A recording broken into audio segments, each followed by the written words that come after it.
¿Estamos? Sí. Corre. Ahí. Bueno, empezaremos con este, ¿no? Que es el cuadro que nos regaló Joseph Rael cuando vino la primera danza del sol y de la luna. Y el... Oh, Jesus. Language. All right, let's start again. Guarda Okay. la sombra, Luca.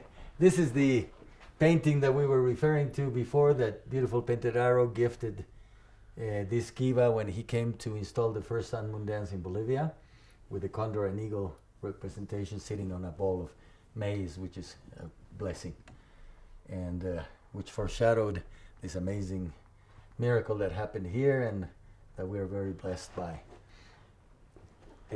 This is, of course, the mother puma or jaguar, which is part of the Andean teachings. And here we have Garab Dorje from the Tibetan transmission of Dzogchen from Namkhai Norbu Rinpoche, and he's the first person to have brought those teachings to the human realm. And here we have the 10 gurus of the Sikh tradition, beginning to Guru Nanak and Guru Gobind, and who now bless our space. This was a gift from a gifted artist who, when the sun in the solstice comes through the window and hits this back wall, I guess to me it represents again all of humanity coming together and walking towards our destiny. And here we have the 72 names of God in the Jewish tradition,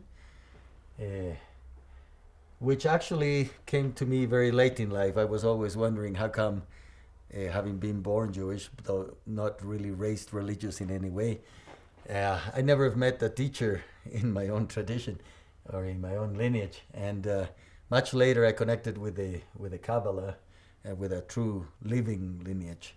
And we're just taking baby steps with it, but feel very blessed with that connection. And this came from an experience I had that was very brief, but very powerful. I had a friend in New York who was from the Dominican Republic, a beautiful musician, tall guy, great friend, who invited us to go to the Dominican Republic and participate in the African-inspired rituals that the Haitian immigrants do in the Dominican Republic. In Haiti, it's called the Rara, and in the Dominican Republic, it's called Gaga, El Gaga. And so we went to the Dominican Republic, and we went to this batey, which is the very poor dwellings of the Haitian immigrants in the sugarcane fields. And they were preparing for this big festival when all of their deities come. And for the one time of the year, they fully become empowered by their deities, and they take them on parade and occupy the main space, because of course in the Dominican Republic the white society is predominant and they're always at the bottom of the ladder, but this is the one time when they take over the whole town. And the main priest of this event was Don Ovidio, and Don Ovidio was a small, beautiful man who was a capataz of the batey, of the sugarcane workers, and they were all very busy preparing everything. And for 3.5 days, they were drumming and dancing and parading the deities on the street, and they would become possessed by these deities and be able to do all kinds of things, like eat glass and put fire and do all kinds of things. But it was beautiful to share with them and to be welcomed with them and to dance with them. And at the very end of these 3 days, we're back in Don Ovidio's home after having been dancing, and of course there's their main there's a lot of rum and a lot of tobacco that go together for 3 full days. And this is the sunrise of the last day, and Don Ovidio comes out of his room and he sees me and he says, you will see me again, or you will never forget me, something like that. And of course it wasn't him, because each of these people, they call them the horse. The horse, they're mounted by the spirit. So here was Don Ovidio, but what was mounting him, speaking with me, and then turns around, goes out the door, mounts his horse, and goes off to work. And there was all this haze of the morning, la bruma. And it was a poetic moment I will never forget. He was right. I never have forgotten him.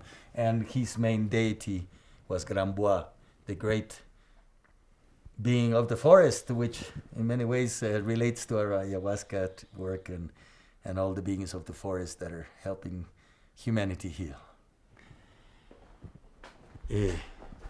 I think that's it. Okay. Here we can talk, if you want, about the meaning of the star. In the center we have an altar, and the altar has a 6-pointed star, which again brings together for me two different traditions. Of course, the Jewish tradition, I mentioned that vision of coming to source and seeing the Star of David, which represents the worlds up above and the worlds down below, and the 6 different emanations in the tree of life. But also in the Tibetan tradition, they represent the 6 classes of beings and the 6 chakras, which are the world of the gods, which represents pride, the world of the demigods, which represents envy, the world of the humans, which is doubt, the world of the animals, which is ignorance, the world of the hungry ghosts, which represents the grasping desire that we all have, and the world of the demons, which is anger. So all of those 6 beings and poisons are also our 6 chakras, which are, when they bloom, when they flower, when they become purified, when they express their truth, they're blessings, they're wisdoms, the 6 different wisdoms. And that is the transformation work that we seek to do. And that's why also in the stupa that we will visit, inside of it was laid out the 6-pointed star, and in each is a stone from those pilgrimages that I mentioned, and in the center the stone that came from Tiwanaku, and that is the mandala that holds the deity that lives there. Perfect. Hagamos